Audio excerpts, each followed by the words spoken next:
Hi everyone! Welcome back to my channel again. And for today's video ay papakita ko sa inyo kung ano na namang nangyari sa ating skin. Ito po yung aking face ngayon. Dahil sa sobrang init dito sa Bahrain ay nagkaroon tayo dyan ng mga bitlog-bitlog. So mayroon pa dito. Update ko lang, parang months na siguro o baka isang taon na hindi ako gumamit ng Dr. Alvin Rejuvenating Set. So lumabas ako at nakita ulit nito dahil mura lang siya, 2 dinar and 400 fils dito sa Day to Day. Bumili ako ulit dahil gusto kong mawala na naman ito.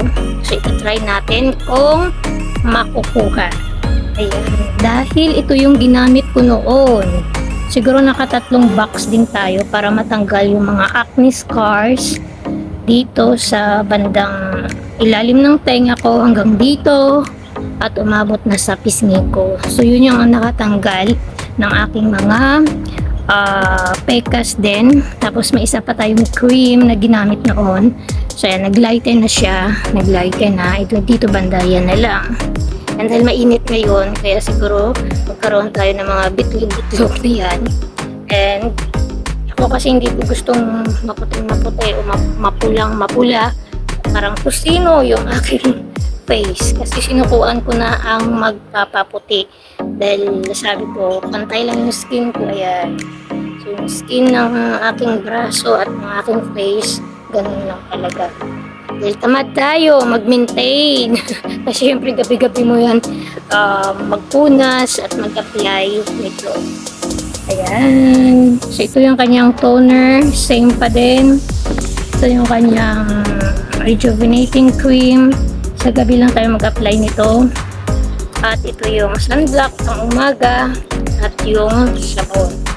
So i-update ko yung kayo mga guys kung talaga bang makatanggal ulit yung ating mga skin problems dahil sobrang init dito. So isa pa yun sa nakakasira ng ating balat. So gusto kong i-try ulit ito kahit mainit. Is ganda kasi di ba pag mainit, grabe yung epekto nito pag sa umaga.